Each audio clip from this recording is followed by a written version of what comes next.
everybody, welcome back to my channel. So as you can see, I went and got my hair done. It looks a lot different.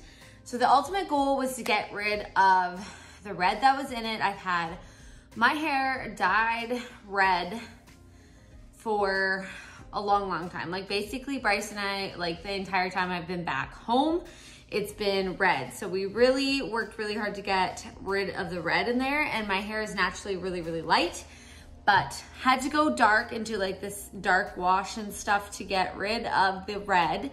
And then I had blonde peeking out, so we just kind of highlighted it a bit. And then, yeah, this is not the final product, not the final thing that I wanted done with my hair. I want something different. However, we have to do it step by step, right? Because we have to get rid of one color, and so it's just a process, and there's definitely gonna be another hair update before our son gets here, but for now, this is it. And I think it looks good.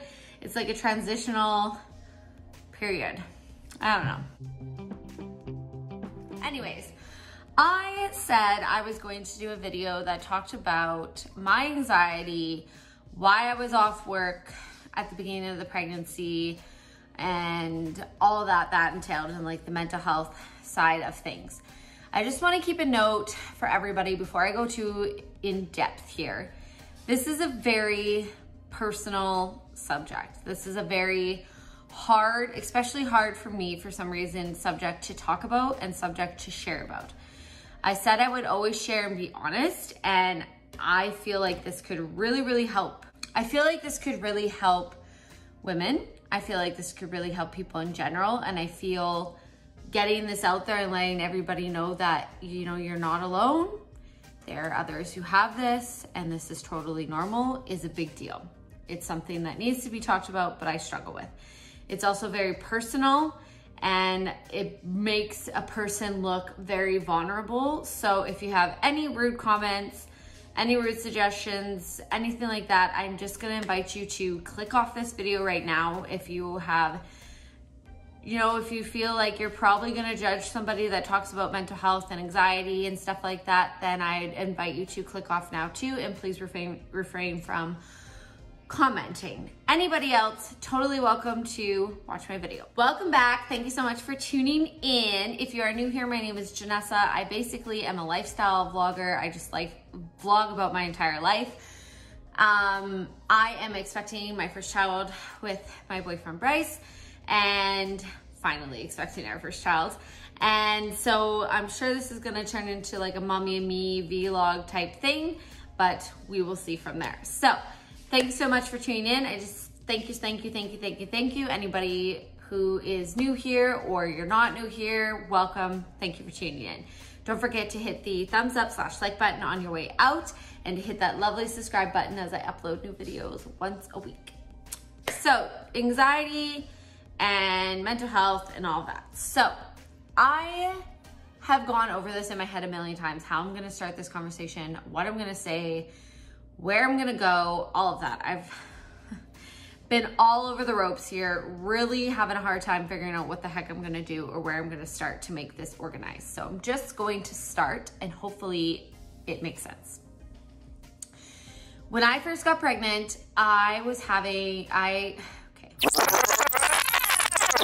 my job is extremely stressful. My position is very stressful, and I normally deal with stress fine. I have always been a high stressor.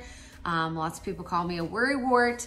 I deal with it. It never really seemed to have a huge impact on my life, and everything was fine. My job has always been stressful. I knew that getting into it, and I've been okay with it.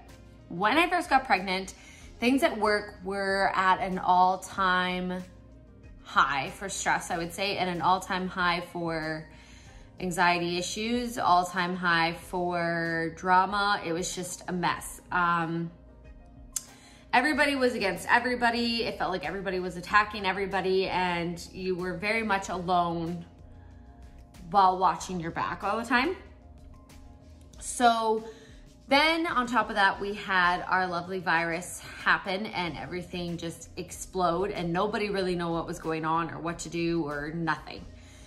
When I went to my first prenatal appointment, before I even went to my first prenatal appointment, I was having severe cramping to the point where I could not even get out of the shower by myself. Bryce had to carry me out of the shower. I was in a lot of pain. It was very early on.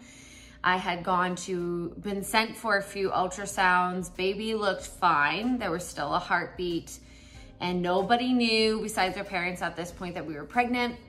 But the issue was a concern because I kept having the cramping, kept having the pain, and it didn't seem to matter what I did. My doctor recognized that there was something going on, and she put me off of work basically to rest and relax and take a break from my job, because while I was there, certain issues would make me cry. So she basically asked me a whole bunch of stuff on this very, very long list. Some things I would answer fine, some things I would get emotional, some things would kind of make me, a little bit upset. And so then the cramping would start when I would get emotional or upset kind of things, or it seemed like my stress level went up, I would start to cramp. And so she put me off of work. So that's why I got put off of work in the beginning. During the time I was put off work, she had me analyzed, I guess. Someone analyzed me, a counselor. I was diagnosed officially with severe anxiety. Now, I have always had anxiety, I guess. They say that most people have some form of anxiety. It's normal. I have a hard time with it, but it's normal. However, my anxiety is severe. I am managing it. I don't want to be on any medication. That is a personal choice and kind of like a personal belief. And so because I've always been a high stressor, and you mix that with anxiety, because anxiety makes your brain think a million things at once, it started to affect the pregnancy. So that's why I am diagnosed with severe anxiety issues. So you can be treated with medication. However, there are ways you can learn to deal with it without medication. So I've seen a counselor. It's nothing I'm ashamed of to see a counselor. I've seen a counselor before for other issues in life, and she has been really, really good with helping me with figuring out coping methods and ways to recognize the signs before it gets to the point where it's bad. Because now that he is bigger, anytime my severeness kicks in, it puts a lot of pressure and strain on him, and I do still get a lot of cramping, I've noticed, if I let it get out of control, the stress and everything mixed together. I have been back at work since the beginning of June. It's nothing crazy, everything's fine, it's working out great, and I'm doing fine. But the thing with being pregnant that my doctor explained is pregnancy plays a huge role on people's mental health. That's something a lot of people don't realize going into pregnancy is people can be perfectly fine and never have an issue in their life with mental health, and then they get pregnant and it plays a role with that type of emotion. People who have issues with stuff going on, it can make them worse or it can make them change. And so that's a big thing to take in effect while you're pregnant. Your mental health does get played with. Your emotions are all over the place, so everything gets played with. And so going into pregnancy, finding out I'm actually a severe anxiety type of person, it seemed like so much in such a little amount of time.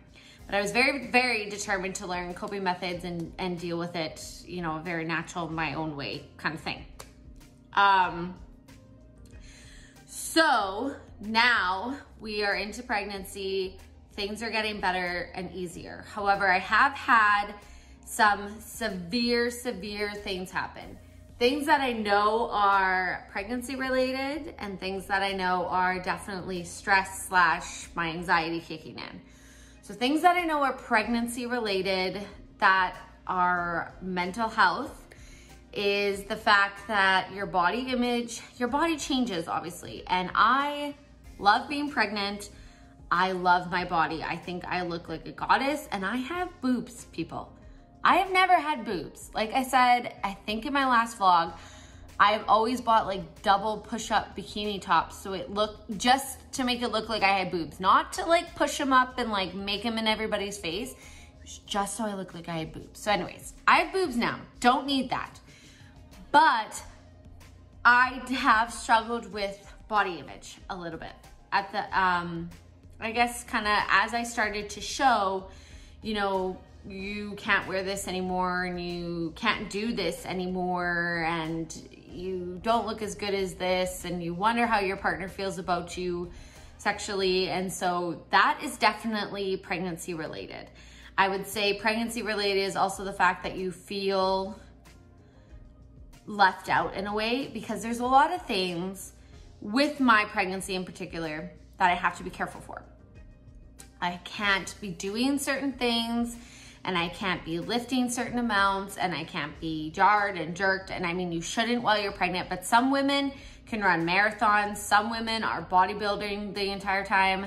Some women are working out like they normally did. It just depends on each pregnancy, because my next pregnancy completely different. It's just this pregnancy. So that is pregnancy related things that I have struggled with. But you bring that and then bring the severe anxiety in, and I have had a hard time. Feeling very, very, very alone.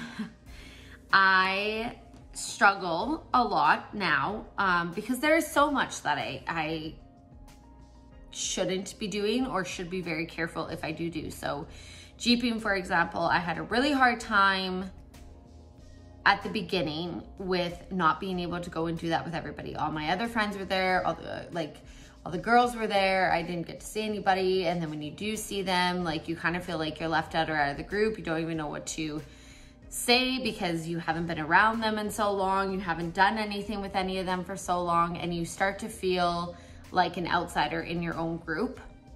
And so that has hit me really, really hard, and I've struggled with that quite a bit. We also had a few issues pop up at the beginning of the month where things were being said. It's a very small town, it's to be expected, and I already have always known, like, people should just know not everybody likes you, and that's life, and I know that. Some things were said and I ended up overhearing it about myself. I'm not gonna go into details because I don't want to anymore. It's dealt with, we're done with, I've moved on. But it got me to, it put me in a bad spot. I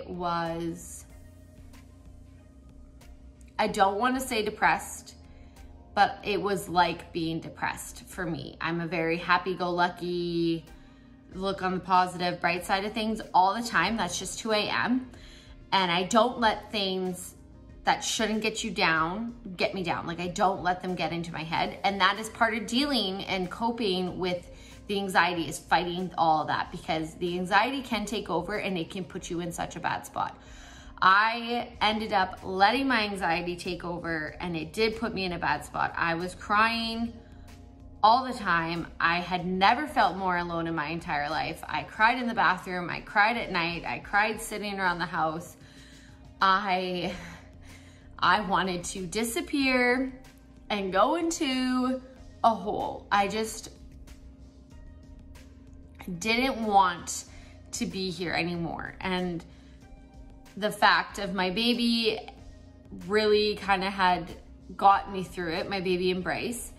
But I also felt disconnected from him as well, because he had a very hard time understanding how, you know, normally I pop out of situations like this and I just tell him how I'm feeling and that's that. But this time I let my anxiety take over, and I had like this downhill spiral, I guess you would call it. I had a really, really hard time. I felt literally, like I said, more alone than I felt in my entire life. It didn't matter that he was here. It didn't matter that Bryce was holding me. None of that mattered. I felt alone. I felt like I had nobody. I felt like I had no friends. I had no group. I had no nothing. I wasn't good enough. It was just a horrible way to feel. And that is a huge part of anxiety, for people to understand that, because anxiety takes one tiny little thing, like someone saying, you know, I don't even know what to use. Say someone says, you know, I just don't want to hang out tonight. Anxiety will take that and it will blow it up a million times bigger than it is to make you feel like nothing. Or Bryce going down to playing video games, which I'm fine with, it's whatever. But anxiety will take that tiny little thing, say I didn't want him to, take that and blow it up, and we'll be at cheating and the end of a relationship in the matter of a night. So that is what my anxiety loves to do. So you're kind of fighting like the devil versus the angel, basically, is what you're kind of fighting. So at the beginning of the month, we had a really hard go. I had a really hard go. I was really down and out, and I basically felt like I was like clawing my way back out of my own head, basically. They definitely didn't say it wasn't depression or anything. It was just a severe case of anxiety, and I let my anxiety take over for longer than I should have for any amount of time. And so I had to start with the foundations and work my way back up to being okay and letting the little things that I overheard go. But again, while you're pregnant, your emotions are super high. You're super sensitive to any little thing said. So that happening and that tiny little thing being said, and then your emotions are all over the place, and then my anxiety took over. So it's something I just feel like people really need to understand is being pregnant puts you in a vulnerable emotional state, and then being someone who has anxiety on top of that can make things very, very hard. And coming out and telling people that I have anxiety is very, very hard for me because my family is very old school. I love my family. They're very supportive. They're always there for me. And I don't want any of them, if you're watching, to think you're not. And it's also not something my family talks about, is any of those issues or mental health stuff at all. It's something my family just doesn't ever talk about or acknowledge. So for me, when I heard the words that you have this, I was like, yeah, okay, sure, whatever. Yeah, whatever you want to say, like you're just quack. The more the doctor related my symptoms to how things were going, the more of an understanding I had and the more of an acceptance I had. I knew that if I didn't accept it, things were not going to get easier for me. They were only going to get harder. And because I accepted it and learned my coping mechanisms, things are better and back to, you know, great. So I cannot bring myself to tell certain people yet, and I will. It's out there. I mean, it's on my channel now, so if anyone goes across it, like, people are gonna know, and I'm okay with that. And I didn't want Bryce, again, to, you know, look at me differently or feel like he couldn't tell me things or like not want to be with me anymore. So those are just things that went through my head when I found this out. So that is anxiety and mental health and everything. That's kind of like a whole wrap up of the things that have gone on and happened since becoming pregnant that I really haven't shared too much about, other than the fact that I was off of work. But I thought it was time. It needs to get out there. There's enough people that know about it. I'm dealing with it, and that's life. The biggest thing to remember, I guess, for anybody out there who's feeling this way or wants to know, is that 97% of the world's population has anxiety. You don't know you have it, but you have some type of form of it. So 97% of the world's population has a form of anxiety. It's a common thing. It's just, it's out there, and that's that, and it's under that classification. So I just thought I would share with you guys that I do have these issues, that throughout this pregnancy, my anxiety definitely has kicked up a notch, and I have had to claw my way back, as I put it. And it hasn't always been that easy, but I am happy to share with anybody. So if anyone has any questions, comments, concerns, definitely leave them down below or in the description box on the bottom. I put 3 different ways to reach out to me. You can DM me on Instagram. I have my email on there, and any other way you want to get a hold of me or follow me, definitely do. I invite you to, that's fine. If you're interested in bump shots or bump updates, I have it on my Instagram where I have those little bubble things. I don't actually know what they're called, but they're on Instagram, and I update that once a week with my bump photos. So if you're interested in following that or just following me in general, definitely do. Thank you so much for watching and for tuning in. I know this video was long, but I said I would express it and be honest and open with you guys, and this is me. I'm honest, I'm real, this is me. So I just wanna express my deepest gratitude to everyone for watching this video, for tuning in, for sticking in this long. Please don't forget to hit the thumbs up / like button on your way out, which gives my channel extra support, which is very muchly needed for sure. It gives this video and my channel extra support. And as well as hitting that lovely subscribe button. I upload a new video every single week, always on Wednesdays actually. And yeah, just thank you so much. Share. Stay healthy and safe. And I hope you all are having a really good summer.